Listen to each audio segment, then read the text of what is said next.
What's up, everybody? Axe Wizard here. Gonna impart some knowledge for you today. Programming. What is programming? How do you get into it? If I was starting over again, what advice would I give myself if I was just getting started today? So that's what this video is going to be. Originally, I had a whole script planned, and I had like a multi-part video series planned, but it all just seemed really dry and boring when I scripted it out. So I'm just going to go off the cuff. I got a few bullet points I'm going to cover, and then I'm just going to make it up on the fly. But there should be some good knowledge here for you, especially if you're just starting out. And anyway, I hope you get something from this. What is programming? I think of it as just telling the computer exactly what you want it to do. See, one thing I didn't realize before I started programming, I always thought computers were super smart. They're not. They're really dumb.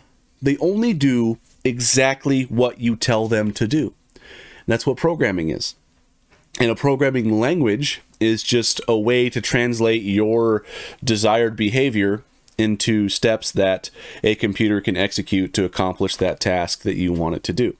I don't want this to be like language specific. So this is regardless of what path you are going to go into in the wide world of programming, because there's many. You could be game developer, you could be doing, business logic, setting up APIs and provisioning databases and stuff. You could, be developing desktop applications, or you could be developing mobile apps, or, you could be a data analysis and you're writing your own programs to make queries and stuff like that. Those are all doing programming stuff. Whatever field you're going to go into or whatever your interests are, you should be able to get something from this video. Just keep that in the back of your mind, that computers are not smart. What do I mean by that? Let's take a basic example. Like if I were to tell you, go make a sandwich, right? Like just go make yourself a sandwich, like whatever you want. You would think, okay, cool, I'm just gonna go make a sandwich.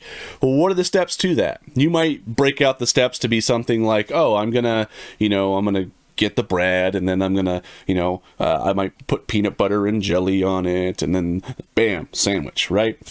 Well, if you're thinking at it from a computer's perspective, you got to break that down a lot more than just, go get bread from the cupboard. You got to I have to turn so many degrees. I have to elevate my hand. I have to open this cupboard by rotating and blah, blah, blah. See, it starts getting really complicated. But if you just break it out step by step, you'll realize it's all at the root of it. It's just really basic logic. And you're just breaking that out, and you're just putting it into steps that the computer can understand. So whether you are, trying to program a game, like if you're trying to program your hero to move across the screen to go beat up an orc, you'll have to program some behavior like, hey, if I press the W key, I want him to move forward. I want him to physically start moving, and then I also want him to start playing the animation of him moving. You have to program that stuff. On the other end of the spectrum, if you're, programming say inserting data into a database, you'll want to make sure you sanitize whatever data you're putting in there, and then make sure you do the correct query to insert that into whatever database you're using. And if you want to retrieve that, you'll have to also program that query. So again, it's all just telling the computer what you want it to do, and sometimes that's not always clear. So but just keep that in the back of your mind.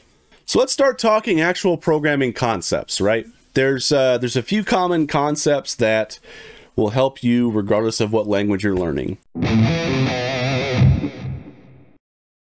The first I want to cover is variables. That was something that it took me a lot longer than I care to admit to really kind of grasp. I remember back in school when I started learning algebra, I was so frustrated. I was like, why are they putting letters in it? This is stupid. You can't add X. What do? Just count up the letters. So A, B, C, D, E, F, G, each one of those is 1. So X is what, I don't know, 23 or something. I was not a bright kid. So, I remember my teacher called on me one time, what is X plus 2 equals 6? What is X? I'm like, well, obviously it's 4, because 4 plus 2 equals 6. I'm not an idiot. Jeez.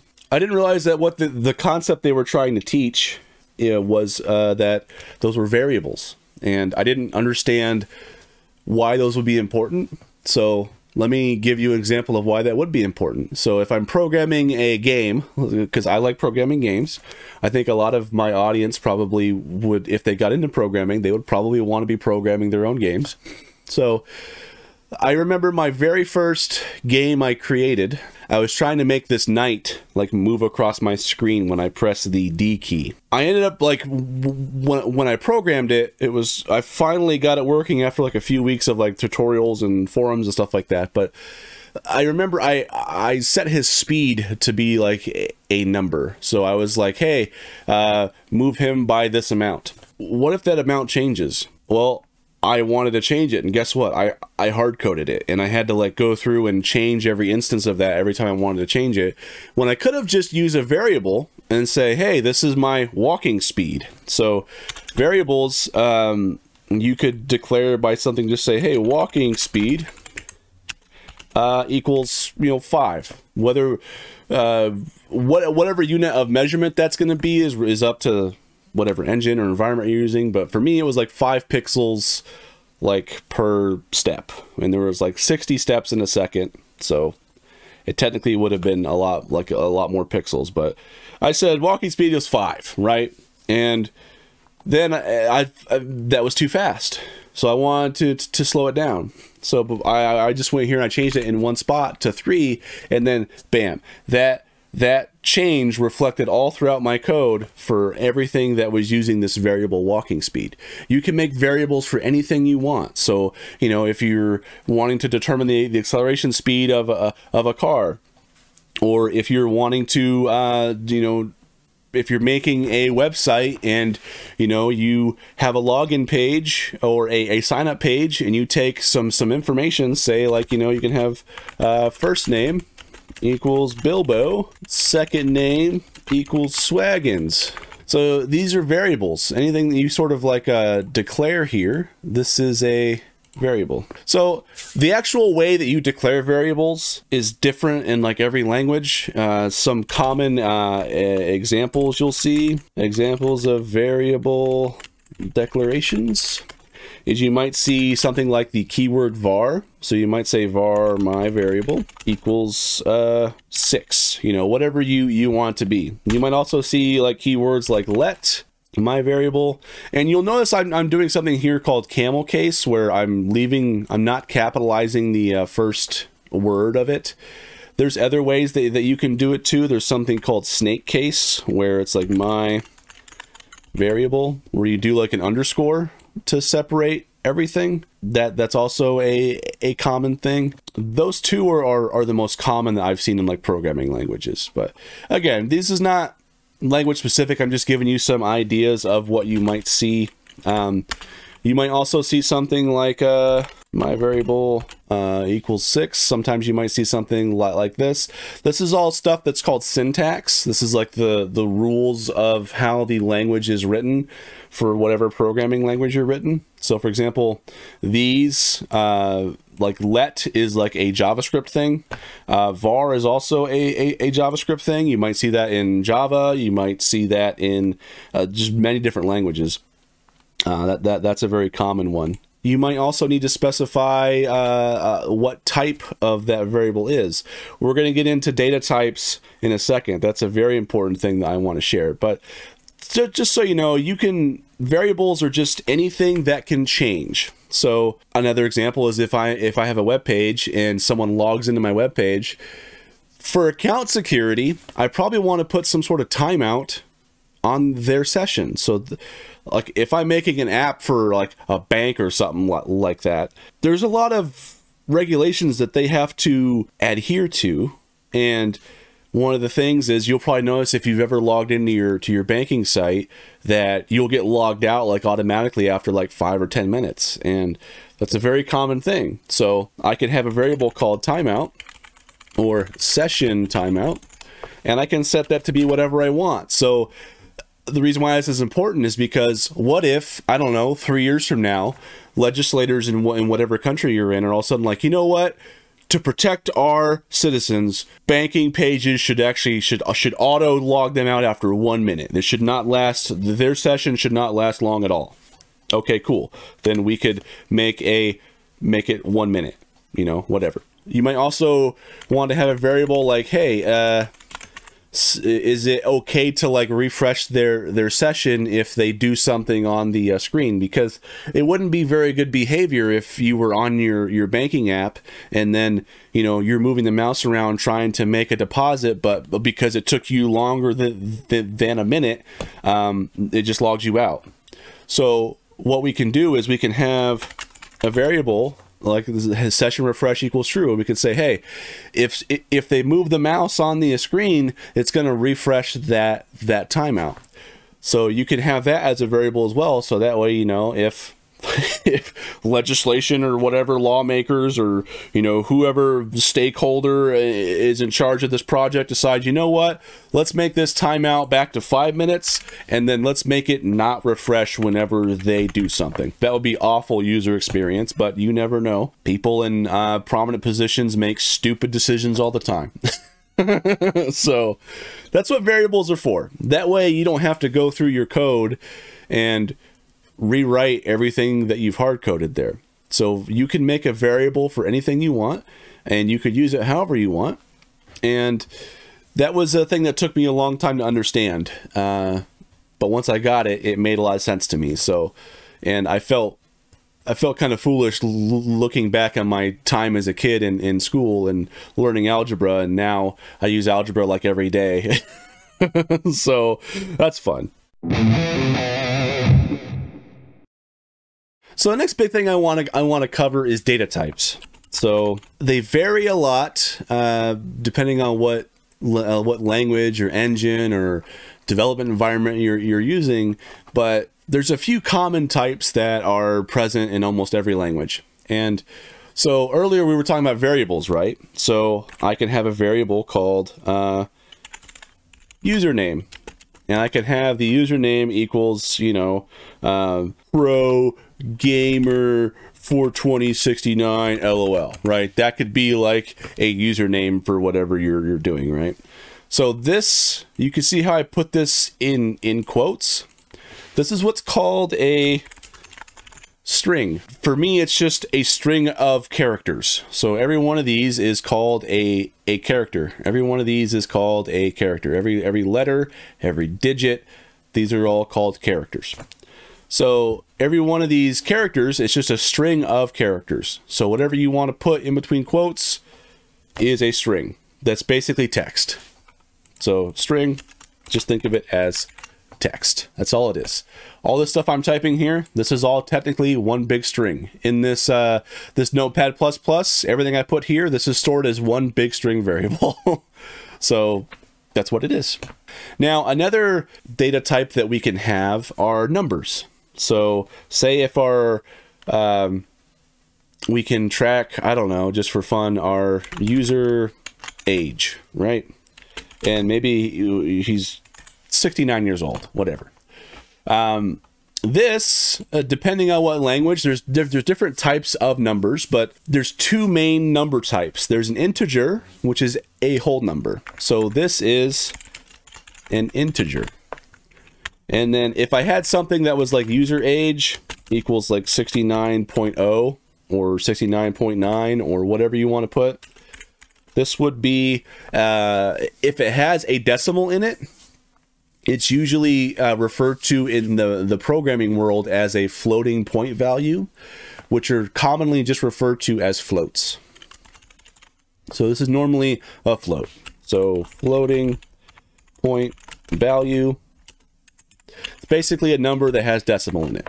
So those two number types, that's really what a lot of them are. As you'll get it farther into programming, you'll find there's other different number types, but they're usually just referred to the max size of the number. But integer and float, that will get you very far. There you go. Numbers.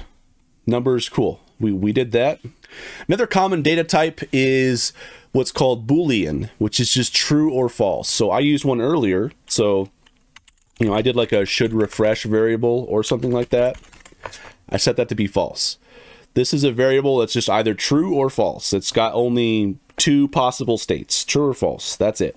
So I can set this to be true, and then we're good, right? So that you can use that data type for whatever you need that meets that criteria. So if you need something that's it's black and white, yes or no, true or false, all those are Boolean. So this is Boolean.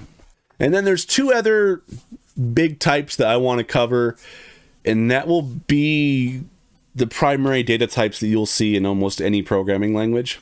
Next one is called an array, which is, think of it just like a list of values. So I can have a variable called list of users, and arrays normally have these square brackets.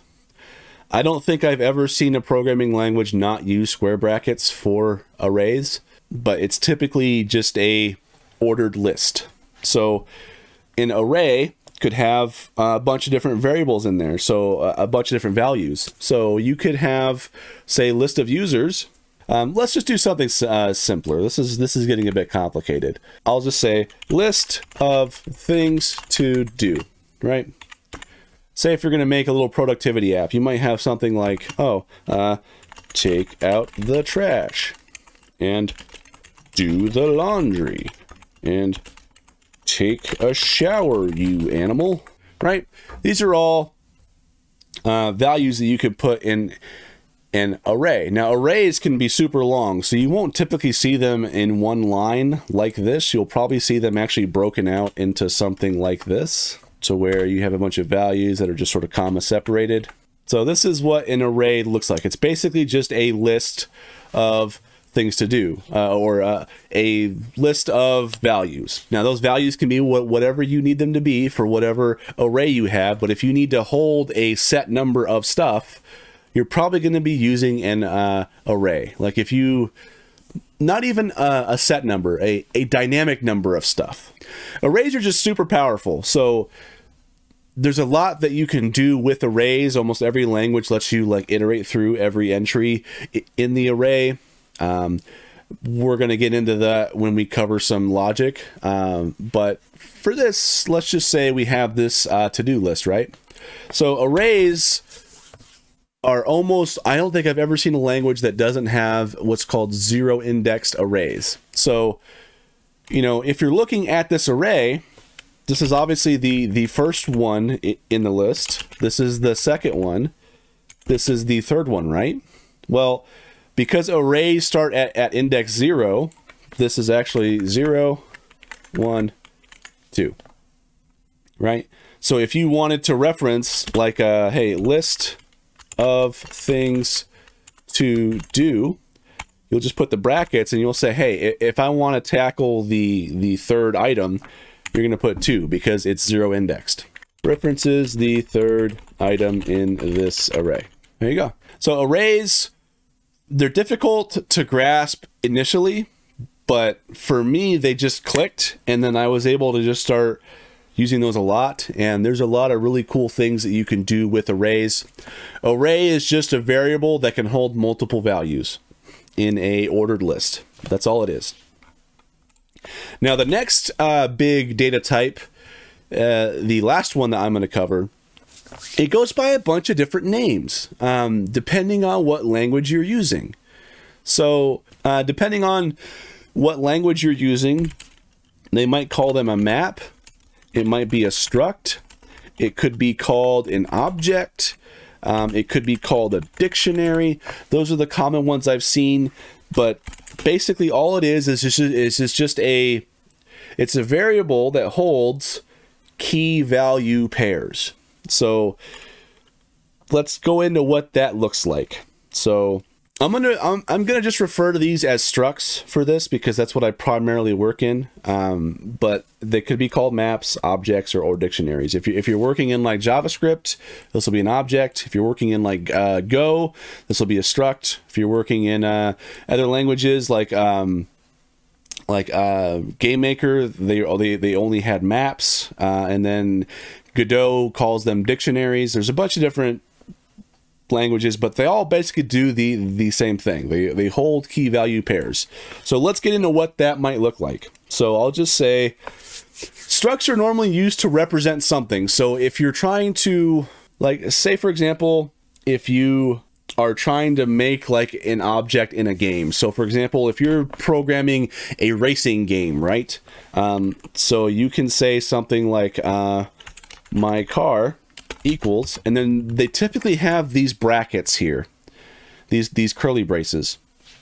And so your car, this is where you can specify like a bunch of properties for your car. So like what color is your car? So you can have something like color, and if your color is like red, right? And then, you know, what is the make of your car? So you can have a field that says make. And you can have, I don't know, like a Ford. All the Chevy haters are going to come in here. I don't care, dude. You know what? I'll just name this something like something that just pisses everybody off. How about Mercedes-Benz? How about that?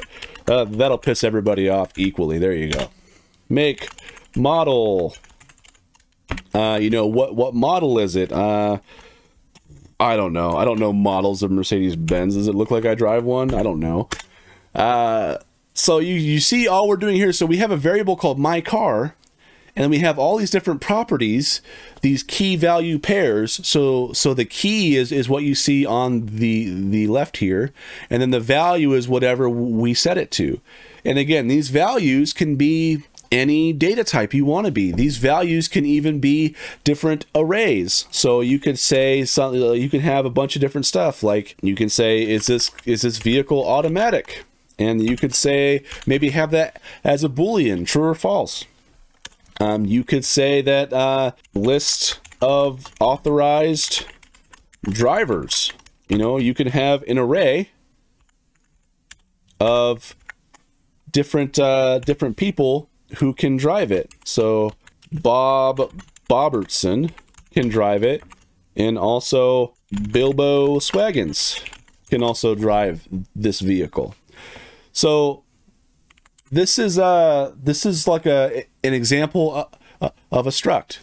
It's just one variable that's holding all these different values in just a key value pair. So if you want to like reference it, like, hey, what's the color of my car? You can go mycar.color, and then that will give you this will return the color red, because that's what we have set here. So that's what we're doing. If you want to change this, you can say, you know what, I want my car color to equal blue instead. Not minus sign, equal. There we go. This will change this to be blue.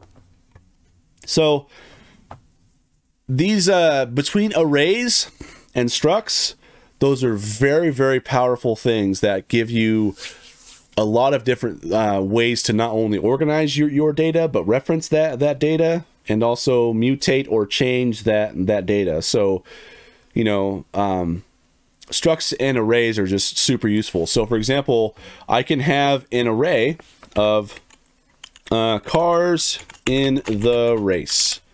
And you know what? Maybe I'll just change this from my car to just a car.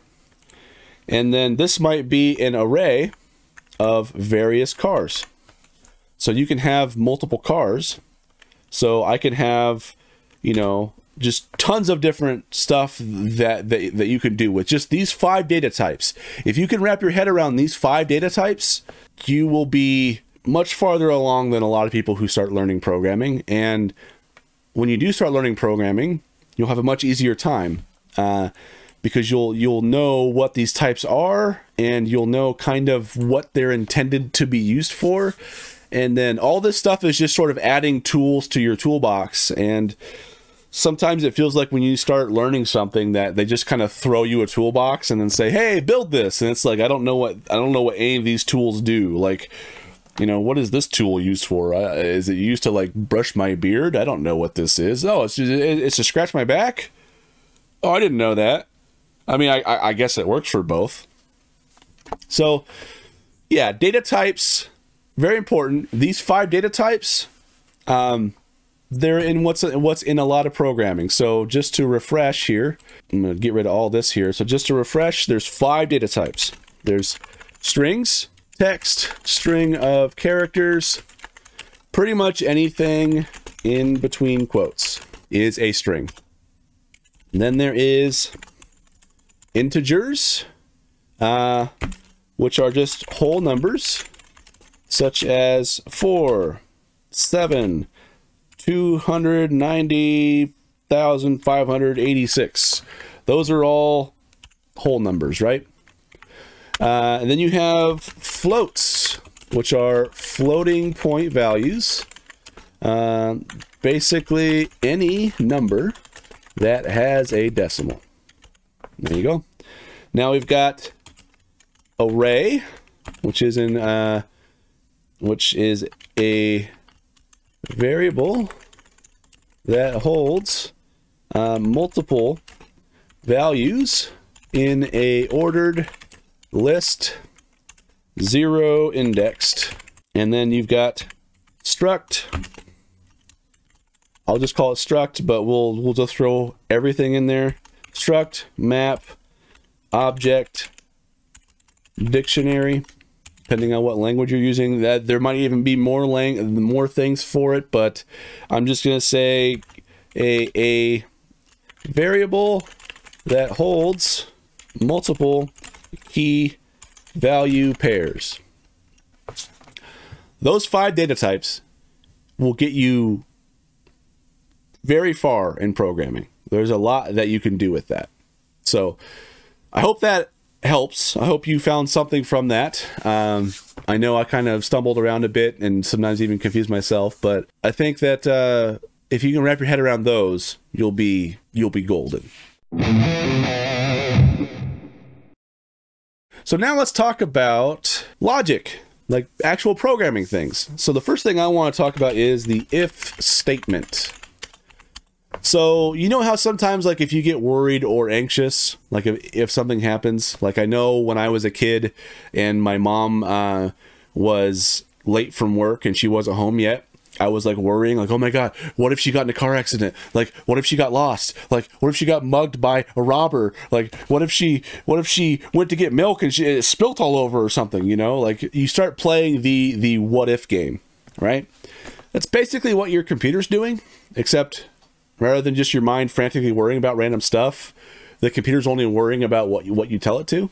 So basic if statement is just literally, if something happens, do this.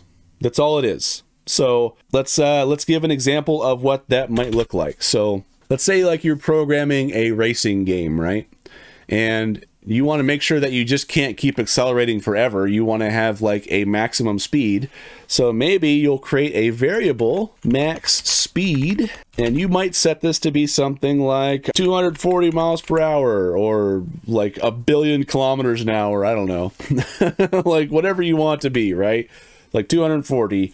And then you can do if, and different languages have different syntax. So again, syntax is just the rules for how the language is typed.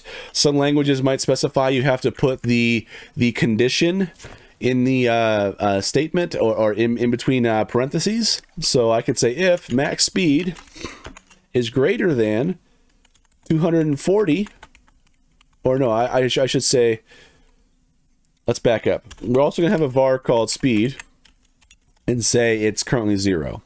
But say we might be accelerating, and this might increase every frame. Like if you're programming a game, like you're doing 60 frames per second, it might be increasing literally every single frame.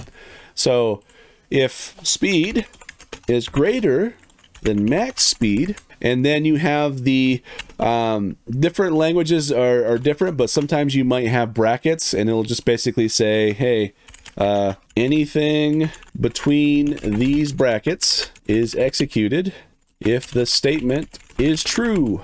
So say if our speed turns out to be 241, right? Because we're accelerating.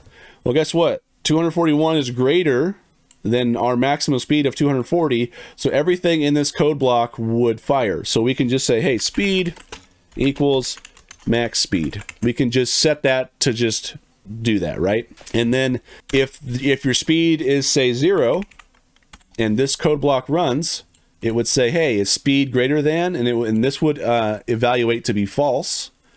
And then this would be skipped. So that's all we're really doing, is just playing the what if game. Now, there's a bunch of different ways that you can do if statements, but the basic is if condition run this code. So if this is true, then do this. So if condition, do this. That's all that really is. Now, what if you need to have something to where you also need to execute something if it's not true? So let's go and do a different example. Let's say, for example, like if you're programming like a website and you have the landing page that you go to, say you can have a variable that says logged in, and maybe this is like false, right? So you can say if logged in, then, so if I leave a variable like this here without saying something like is true, notice I also use double equal signs here, which is a very common thing you might see. Some might even make you do, I think JavaScript makes you do 3 for some stupid reason, but if you're using a single, that means that you are assigning a value to a variable.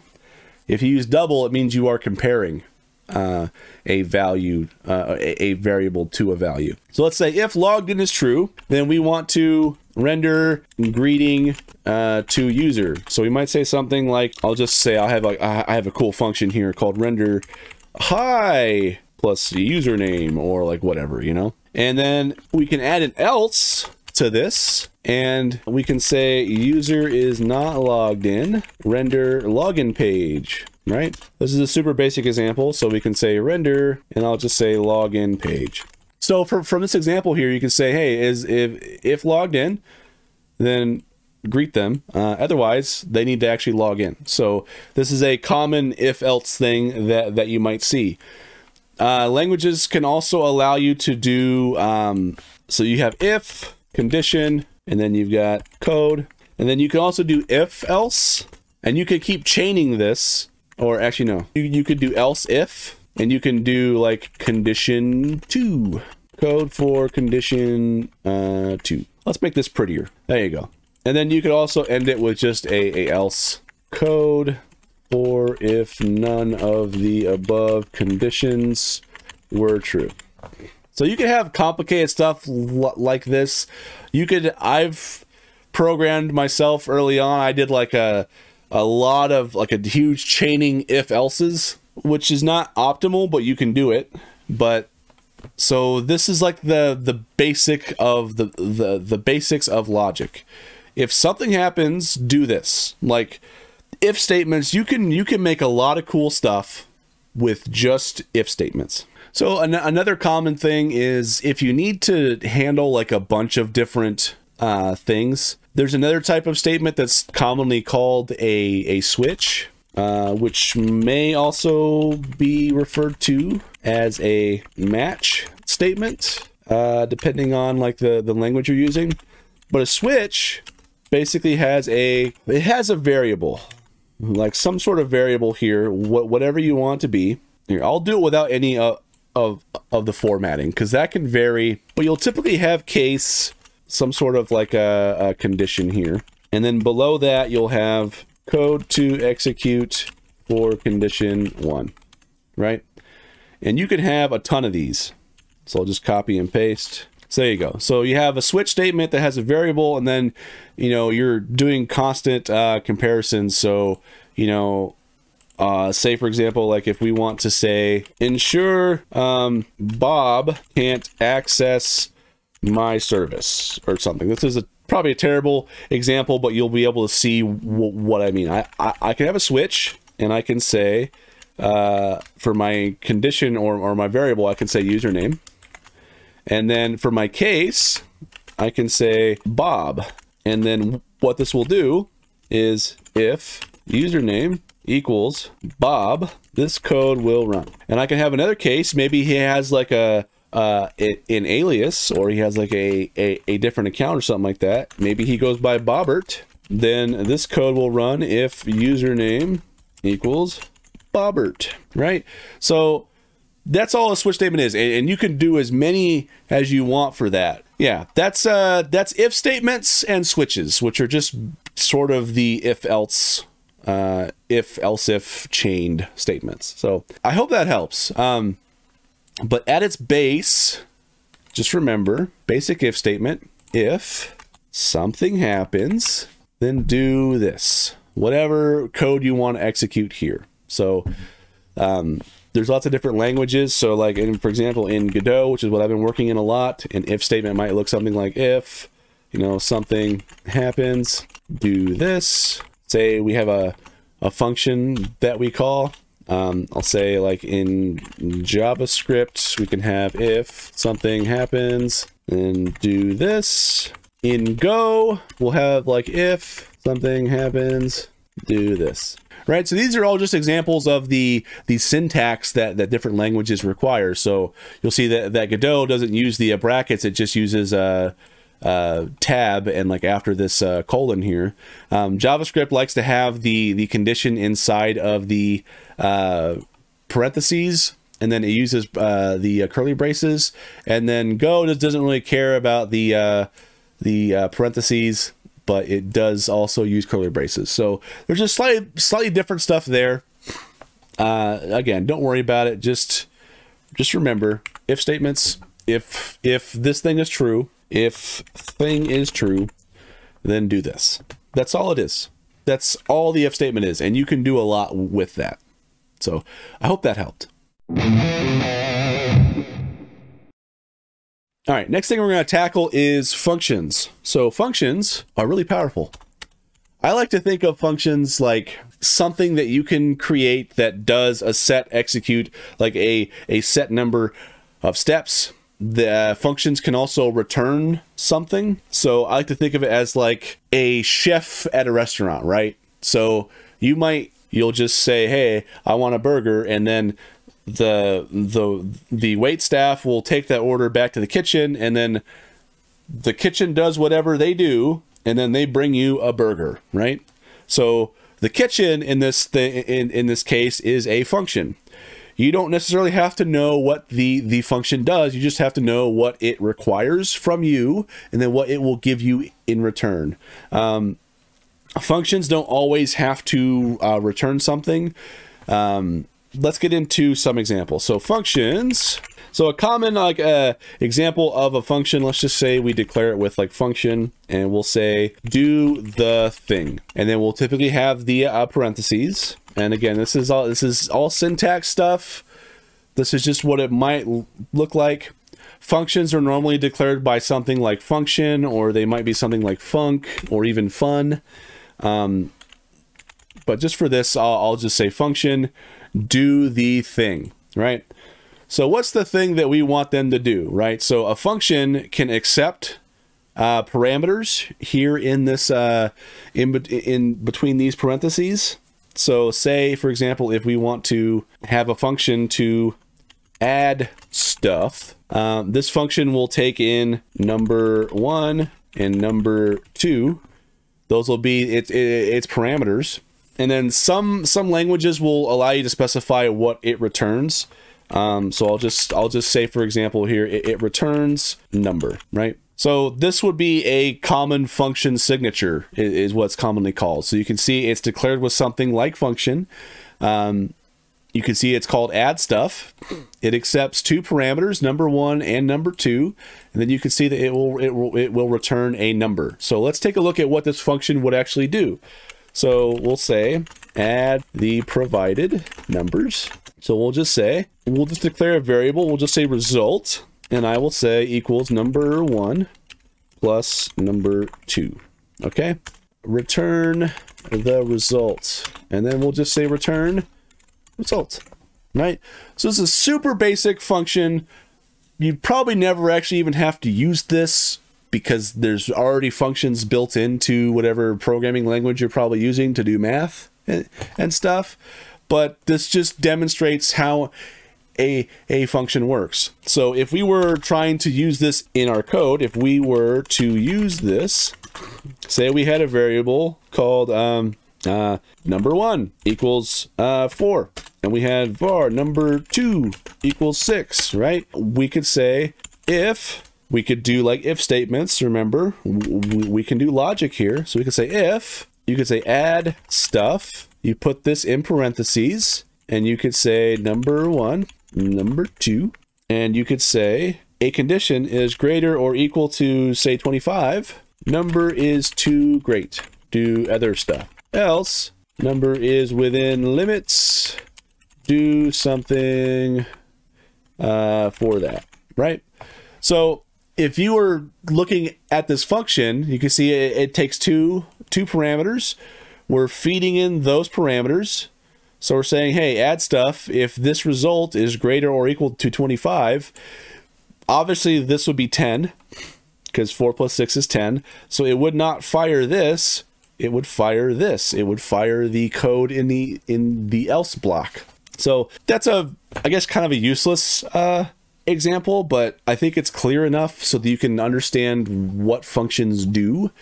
So let's take an example of a actual useful function. So let me clear this out. I usually make functions if I find myself doing like the same calculation a bunch. So for example, like if I'm programming a video game and I'm trying to calculate the distance to like some enemy or something, I'll make my own function, calculate distance to target, and then what I'll do is I will pass in something like my position, and then target position, and then this will return a number, right? And then so in this, there you go. So it will return whatever the result is for this. So the reason why this is important is because say that this calculation isn't exactly this easy, which it never is. In my code, I could have something like, hey, how far away is my target, right? And I could say if, and I can put here, you know, calculate distance to target, and I can put in something like my position, target position is greater than maximum range. You know, say if I'm going to try to attack this target, I want to make sure it's within range. Then I'll say not in range, move towards target, right? So that will be our thing. So I'll just say move towards target, which will be another function that handles that.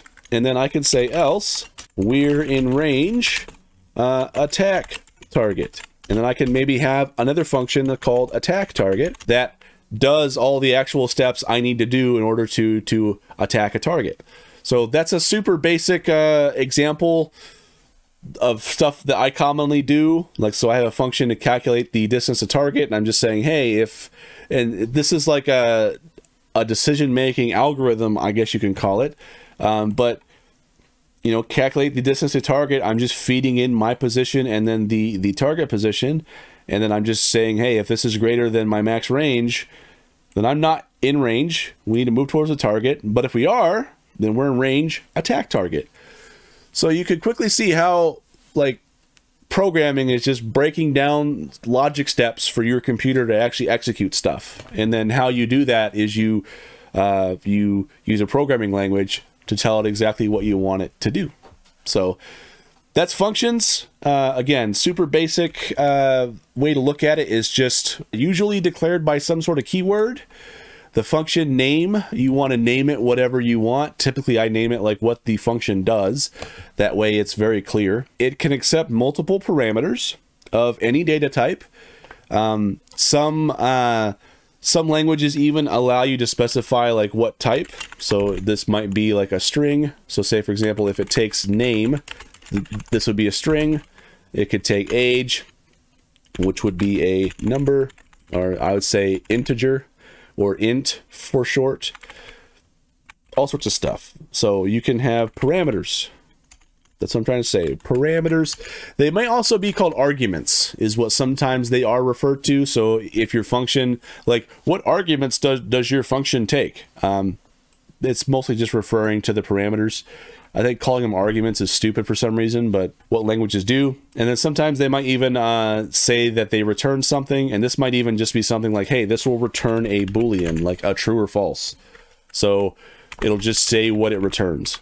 And again, some functions might not return anything. Some function might do something like, I might have a function that says something like a function insert data into database.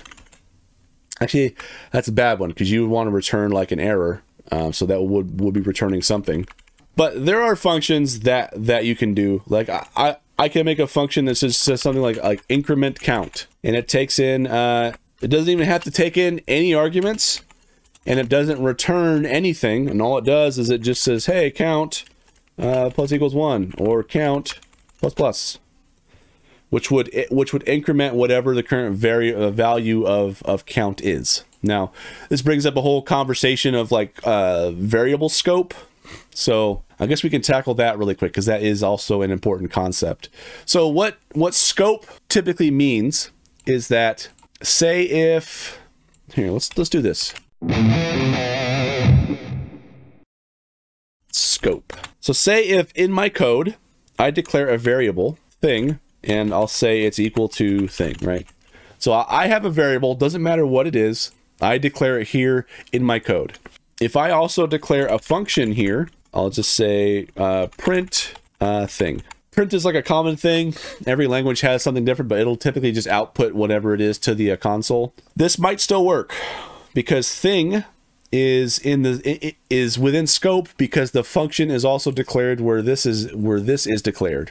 It's always best practice to add that as a parameter, because what happens if later on down the road, as your project gets bigger, and maybe you might have to move this function to a different package. So say you might make another package, and you might have like a whole package of like utility functions, and this doesn't really belong here. Well, guess what? If you cut this out and you move this to a whole new file, and you expect it to just be able to know what thing is, guess what? Thing is not within the scope of this function because it's declared on a whole other file. So that would cause a crash. That would not work. So just be aware of that. Some languages allow it, some languages don't. But like in Godot, for example, which is what I'm using to program my game in right now, I can get away with that. Probably not the best thing, but it's doable. So just be aware of that. That is a scope. So thing in this case is not in the scope of my function because it's in a whole different file. It doesn't know what thing is unless you were to pass that in as a parameter, and then it would just use whatever that is. So I hope that makes sense. All right, last thing I want to cover, because I feel like I'm already melting a lot of people's brains. I probably should just put this up in the multiple videos, but just pause and rewatch if you want. Lots of good information here. So let's talk about loops. So loops are where a lot of fun in programming happens. A loop is something that can just keep running code for a certain amount of iterations. Now there's different types of loops. The most common loop is called a for loop, and there's a bunch of different ways to do this. Some common things that you'll probably see is a statement like for, and I'm just gonna do like the JavaScript style for now, just to introduce it. So we'll say var I, which is short for iteration, and I'll just say equals 0, right? And then typically a for loop will have like a colon after, and then here, let me back up. So we'll just have I'll just say counter, condition, and then post iteration. So what this means is that I'll show you a actual for loop. So I'll say for, I'm going to leave off the parentheses. So I'll say var I equals 0, then we have a colon, and then we have a condition. So say, for example, if I is less than 100, and then what do we want to do after we complete a iteration? We're going to say I plus plus. Now that's going to increment I. So whatever the current value of I is, it's going to add 1 to it. This is the same as also if you see plus equals. That's a very common thing. plus equals 1, you're going to increment whatever the current value of I is, and you're going to add whatever number you specify to it. So I'll just say plus plus. And then, so in the loop, you're going to have the code you want to run for every iteration. So why is this useful? I'll give you an example. Say if I want to spawn 100 enemies, I could say like spawn enemy. And then, so what's going to happen is this for loop starts, it declares this variable, and then it checks this condition. If this condition is true, it's going to run the code block. Once it's done executing that code block, it's going to execute the post iteration section. So in this case, we want to increment our iterator variable. And then it's going to loop, and it's going to go back to checking the condition. And it's going to keep doing that. So let's say we start this, right? This spawns a enemy. It increments I to equal 1. And then it's going to check, hey, is 1 less than 100? Yes, it is. It's going to run it again. And then it's going to increment I again. And it's going to say, hey, is 2 less than 100? Yes. And it's going to keep doing that. And so what this lets you do is that this will let you spawn 100 enemies. This is also really useful for if, say for example, if you have an array, I'll say list of stuff to do, right? And this is a array of, you know, take out trash, etc., right? Like you populate this list with whatever you want to do. This list could have no items. This list could have 1,000 items in it. We don't know. It could have a dynamic amount of values in there. So what we can do is, say if we are making a handy dandy app to list all the stuff that we have to do, say we have a function that says maybe like a, you know, format to do item, and maybe it will take in a, I'll say it takes in a task, and then it's gonna return whatever you're using to like format your stuff. I'll just say it's going to return a string. Okay. So we have a function that formats a task. So what this is going to do is this is going to code here to format the task. You know, say for example, if I was working in React JavaScript or something like that, I would probably want to put it with the styling tags I want for that item. So I would say like a styling code here. So I could have something like return, you know, I'm just going to do a basic thing. I'm not going to do anything complex because this is just a tangent. I'm going to say task. So this just returns task wrapped in these div tags. That's what this function does for now. There's a whole bunch of other stuff that we could do. We could add like a style and, you know, all this different stuff. I'll just say like, you know, color blue. Say if we want the style of this to be color blue, like whatever you want to do, super basic example, it's probably not even going to work. Doesn't matter.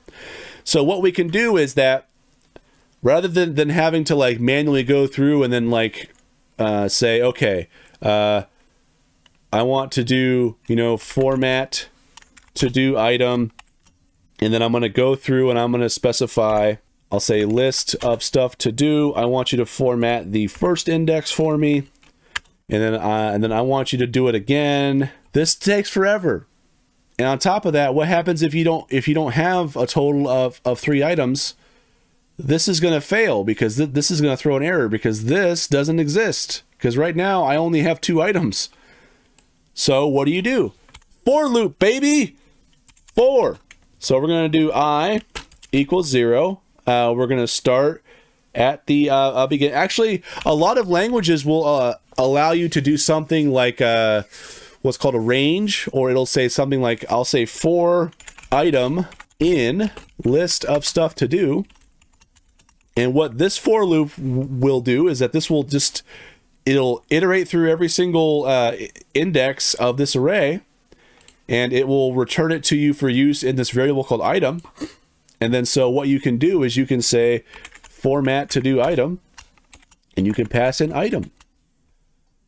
and it will do that. So if you have a list that is too long, it'll format 2 items. If you have a list that's 2,000 long, it'll format 2,000 items. If you were doing it with the bare bones way, which is like, you know, I'll say var I equals 0, and then we'll do I is less than, and you typically have some way to get the length of whatever array you're working on, and then you'll do I plus plus. And so this does the same thing. It's just it's a little bit more codey. So this length, this might also be called size, depending on what you are. It might also not even be a function. It might just be like a property of the array, depending on what language you're working in. But whatever language you're working in, there is some method of getting the size or the length of the array, which is how many values does it have in it. In this case, this would return 2. So what we're doing is we're saying, hey, I equals 0. Is I less than the amount of stuff to do, which is 2. 0 is less than 2. Yes, it's going to run this. It's going to come back and then execute this. So I plus plus, that's going to make it 1. And it's going to say, hey, is 1 less than 2? Yes, it is. It's going to come through, it's going to execute this, and it's going to increment this to be 2. And it's going to run through and it's going to execute this, and it's going to say, hey, is I or is 2 less than 2, which is going to be no. And then it's going to move on to whatever you have next in the code. And that loop is going to be done. And that way, what you can do is say, for example, if you don't have anything to do, say if you're awesome and you just knock out your to-do list, well, what's going to happen here? So we're saying, we're declaring I equals 0, and we're saying, hey, if I is less than the length of our list, which is 0, that's not true. So this would not run, it would just skip. And that way you can dynamically run through and do stuff for everything that you have. So that's why arrays are super powerful, because you don't have to know how many things you currently have to be able to program them. You can just use loops to dynamically iterate through every single value you have and execute all of that. There's also, yeah, there's lots of different ways to do for loops depending on what language that you're using, but I decided to show you this method here because this is one of the more common ones.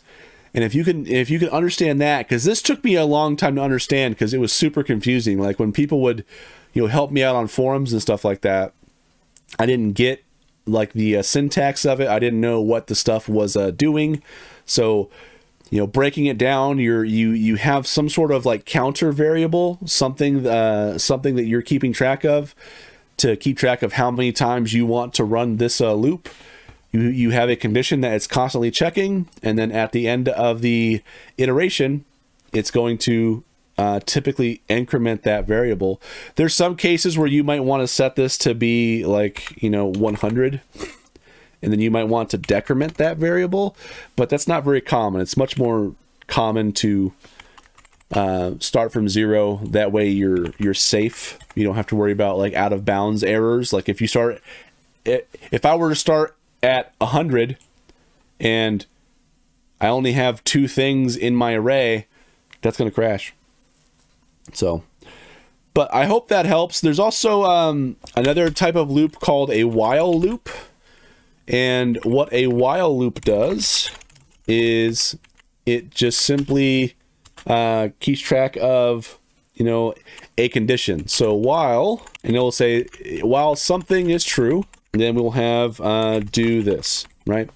So that's really all the while loop is. While loops can be dangerous because it's very easy to cause a infinite loop, which will freeze up your whole computer if your engine or environment doesn't stop it for you. So be careful of while loops. Typically what you'll see is you'll see some sort of like variable like var counter equals 100. So say, for example, if I wanted to spawn 100 ships, I can do, counter does it equal 0. Like, that will be my condition, right? So this will keep running. I can say something like, oh, spawn an enemy, or like whatever I want to do. I'll have a function called spawn enemy. Now, this will keep running. Right now, I just made a fatal error, because this is always going to be not 0, and this will run for eternity.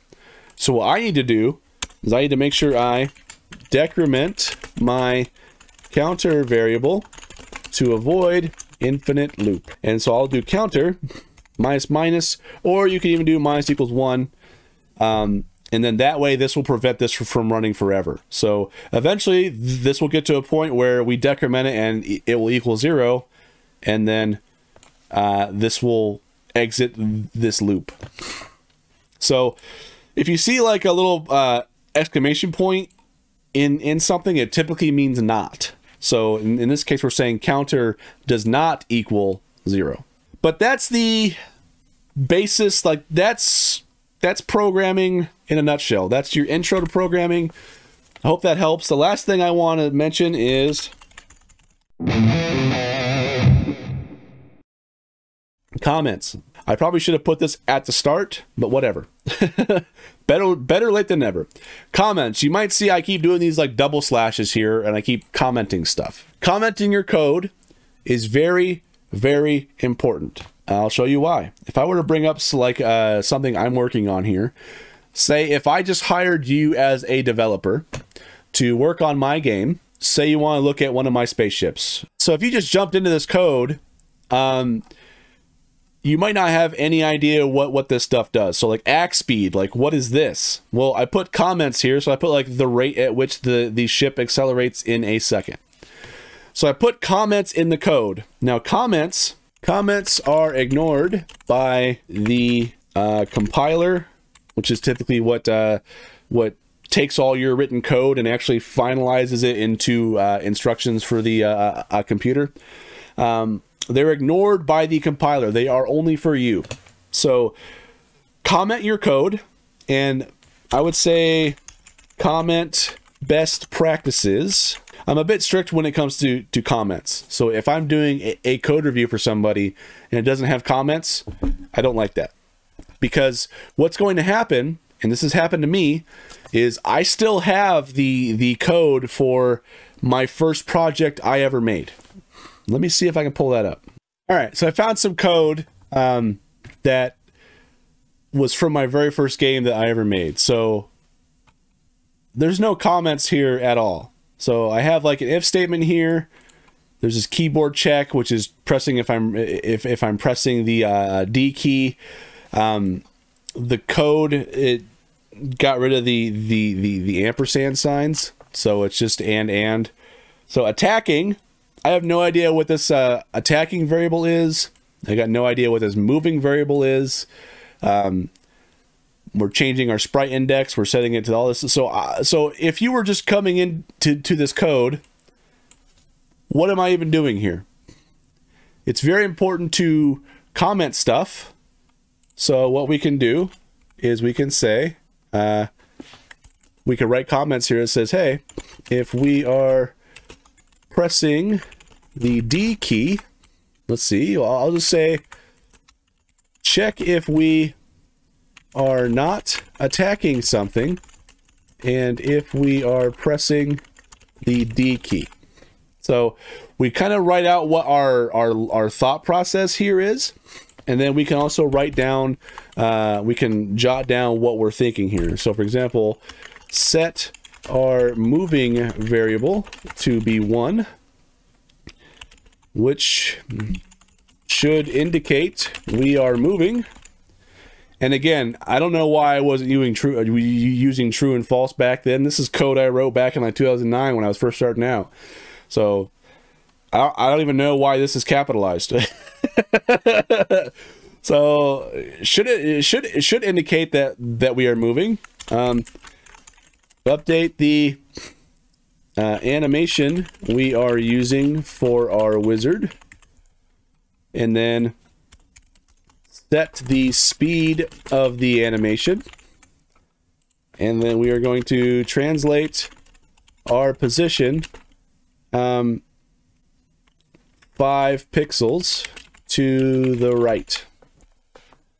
So if we're pressing D, we're trying to move right. So now we added comments here, which would look a lot prettier. So like if I was in Godot, you see how the comments are in gray and the actual code sticks out? That would kind of happen here. So put comments in your code, because you might write code. This actually happened at work recently. You might write code that becomes a pretty crucial piece of code that a lot of other stuff depends on, and then one day that code stops working and you got to figure out why. So since you wrote it, you're the man to go in there and fix it, and you start looking through and you got no idea what you were thinking when you wrote this code, because guess what? You wrote this code 5 years ago. You're probably a better developer now than you were 5 years ago. And so the patterns and practices that you implement in your code today don't match what you do 5 years ago. And you can't remember what you were thinking when you wrote this code.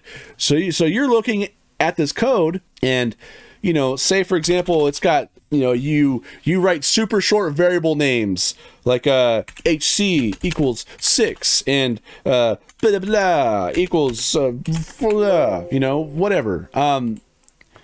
You don't know what these variables are. There's no comments or documentation explaining what these are or how they are used.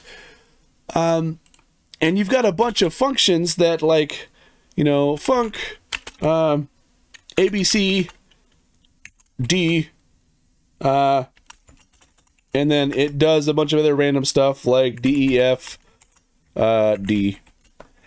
Like, what does all this junk do? No one knows. So the best thing that you can do is comment what you are thinking at the time, or at the very least, what you are trying to accomplish. Whenever you do comments, always leave a space after. Don't do like this. That's a very style thing, and it's much more readable for more developers if you just do this, right? Leave a space after the comment character. I'll just say like either or, depending on what language you're using. So all these things are just comments. These are just stuff to you. So sometimes, like what I like to do, say for example, if I have to make a helper function to help me make a sandwich, right? So what I might do is I might make my function, make sandwich, and then I might start, before I start writing code, I might start writing out like what my thought process is. So I have to find bread. If we have bread, find, you know, I'll just say make PBJ sandwich, peanut butter jelly, right? So I also put a comment at the top of my function. I'll say, you know, make PBJ sandwich will make a peanut butter and jelly sandwich. So maybe this might also take in some variables. So maybe I might just put in some parameters, PBJ, and then I'll put B, right? So maybe I can also comment that say, hey, maybe PB equals peanut butter to be used in sandwich. I'll put in there a comment that says J equals the jelly to be used in the sandwich. And I'll say B equals the bread to be used in the sandwich. Right, so now we have comments on what this stuff means. So normally, I wouldn't recommend doing short variable names either. I would recommend doing like full-on peanut butter. It's much better to do variable names that actually make sense as to what they are. But just say, for example, if we had to keep this short for whatever reason, I would specify what those are, and then I would start mapping out what I'm going to do. I'm going to say ensure we have everything we need to make the sandwich. I'll say, do we have bread? Do we have peanut butter? Do we have jelly? Okay, put peanut butter on a slice of bread, and then, you know, we'll put, I'll say put jelly on the other slice of bread, and then I'll say put the two slices together with the sides with the peanut butter and jelly facing inward, and then return sandwich. Like if no PB, well, guess what? We don't have any bread. How can we make a sandwich? How can we make a sandwich? Do nothing. So then what we'll do is we'll just return. There you go. And then we'll just go through and do all those same steps. And you know what? You might also like return a error. So maybe you might say error. No bread, no jelly, or no peanut butter. Oh, I forgot to add the whole if. If no bread, PB. I'll just copy this. If no J, we don't have any jelly, no jelly. And then so we might have like a function that says like, you know, spread peanut butter on bread. We might execute that step. And then we might do spread jelly on bread. Might take that step. And then I'll just say combine spreaded slices. I don't know. And then we'll just return sandwich. So say for example, we might have a variable here called sandwich. And then what this is going to do is we're going to say sandwich equals, and what this is going to do is this is going to keep modifying my sandwich here. And there you go. So now we have a function to make peanut butter jelly sandwich, right? And we documented like what we're thinking as we go through this, and we can see like our code. We're pretty clear with what our variable names are, other than like our parameters here. I wouldn't have done this like in production code, but you can see we're making a sandwich, and this is how we're doing it. This is what we're thinking as we try to do this, and then this is what we are doing. So comments, very important. Comments are the best thing that you can do. Even if your code isn't the best code, if it's not optimized the best way, even if you know, you're just starting out and you're a junior developer and you just started at a job, best thing you can do is to put comments on your code. That way, when people go to review your code, they can see what you are trying to accomplish. And on top of that, if they see a better way of doing that, they can provide you that feedback so you can learn and grow as a professional. On top of that, again, that scenario I gave you earlier, where if you write something that turns out to be a key piece of code and it fails, and you have to go in there and do like, you know, emergency services, like, hey, everything is down, we're not able to take payments, the boss is calling me, like, what the hell's going on? You don't want to be in there trying to decipher these hieroglyphics you wrote 5 years ago. It's good to have comments explaining what you were thinking when you did this stuff. You can also have links to like any documentation you use to arrive at these decisions you made. Even if you were to like Google how to solve a problem and you looked at something on Stack Overflow, you can copy that link to Stack Overflow to put there, and then you can quickly go back and look at that like, oh, okay, so this is what I was trying to do. But just be as clear as possible in your comments. I would rather have too much comments than not enough comments. So anyway, that's my intro to programming. I tried to make that language agnostic, so it works with whatever languages you are, but let's do a summary here. So summary, computers are stupid. Everybody thinks they're smart, but they're really dumb. They only do exactly what you tell them to do. Programming language is how you tell your computer exactly what to do. Your first language is the hardest to learn. I didn't really cover this, but it's true. So your first language is where you start learning all these concepts that we covered. I might put this at the end, actually. So we learned variables, things that can change. We also learned about data types, strings, integers, floats, arrays. Oh, actually, you know what? No, I'm sorry. Numbers. I'll say integers and floats. Boolean, arrays, structs, maps, objects, dictionaries. Again, whatever language you use might call this something different, but it's just key value pairs. And then we also learned if statements. We learned about functions. We learned about loops, and we learned about comments. And now the last final piece of information is that the first language is the hardest to learn. Because as you grasp these concepts, guess what? Every language has these. And so when you start learning other languages, you already know how to, you know, what your data types are. You already know how to use variables. You already know how to use like arrays and structs and stuff like that. You already know what if statements are, and you know how to make your own functions and loops, and you have the idea as far as how those work. And then when you start learning the actual language, then it's just a matter of putting it in the right syntax and, you know, learning what that language is already doing for you behind the scenes and like how it handles things, and then you just filling in the gaps of what you need to do. And that's all programming is. So if you don't take anything else from this video, I would say, what is my key takeaway here? I mean, it's hard to say, because I mean, computers are stupid. This is a concept that helped me a lot, but honestly, I think if you can wrap your head around these 5 data types, you're going to be solid. You're going to be way ahead of other people who are just starting to learn.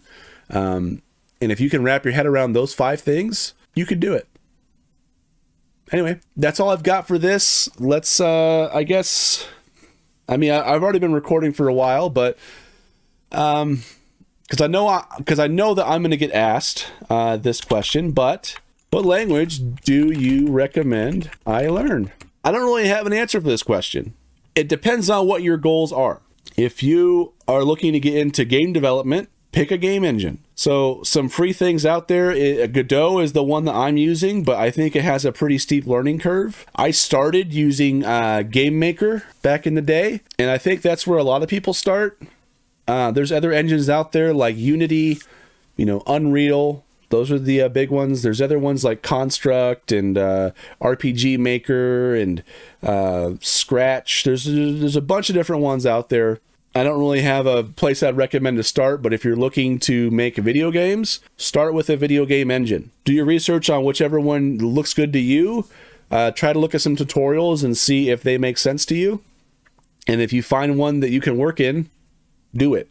I think Scratch is probably the easiest. So if you're, I think that's actually what they're teaching my 10-year-old in school right now, is Scratch. So if you want to start somewhere, start there. If you are looking to get into web development, you could start with some online courses. I think I started with a site called Codecademy, and they had like an HTML, CSS, JavaScript course that showed you how to make like the Airbnb website. So you get a feel for that. Different languages have different strengths and stuff like that. So if you're doing web development, everybody learns HTML and CSS. And HTML is just hypertext markup language, and it's basically the building blocks of your website. CSS stands for Cascading Style Sheets, and that's basically how your blocks look. It determines the style for your building blocks. And then JavaScript is what you'll probably learn when you're doing web development, because that's what runs on your browsers, your web browsers like Google Chrome or Firefox or Edge, if you're using that for whatever reason. JavaScript is what lets you do things with your building blocks. So like, for example, having a button on the screen, that's going to be HTML.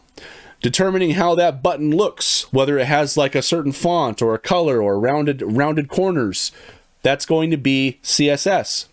Determining what happens when you click on that button, that's going to be handled through JavaScript. If you're doing web development, I recommend just going through like one of like a Codecademy course or something like that. There's lots of different tutorials on that that will get you started. If you're looking at doing something like, I want to make a mobile app, that's pretty daunting to jump into right away. But if you're going to be making a mobile app, what type of app is it? If it's going to be a game, like you want to make a mobile game, some game engines will be able to export to that target platform. So it might be in your best interest to do it through a game engine.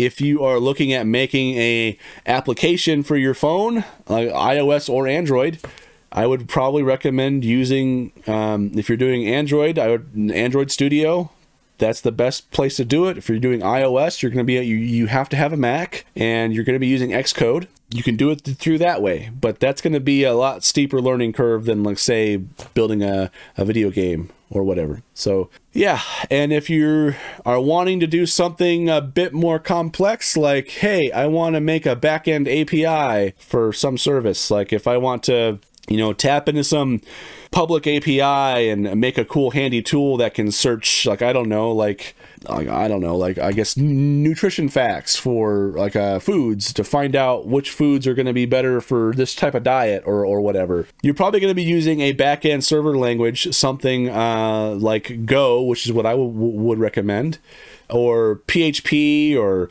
like, there's a bunch of different stuff out there. There's like Ruby, there's like Python, there's like a whole bunch of different languages out there.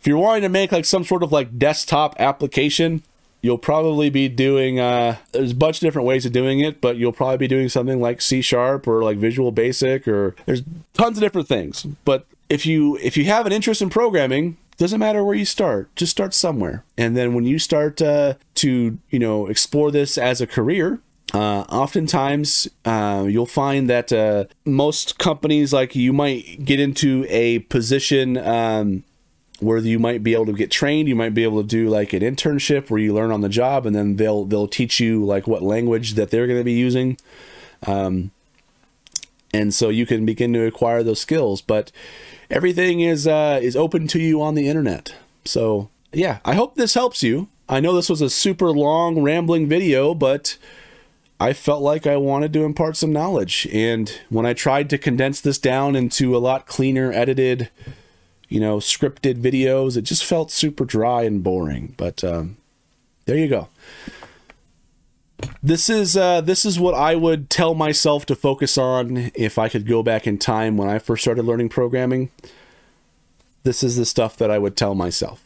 So I hope it helps, and I don't know if I'm gonna make more content like this. I'm making a devlog series of me making my own game start to finish. That might interest you. It's a bit dry though, but it's kind of cool to at least watch like the first 5 minutes of it to see like what changes I'm making to my game every video. That's what a lot of people do.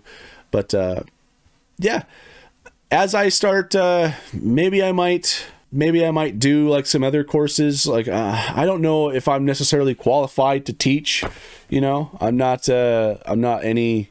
have any accolades or anything.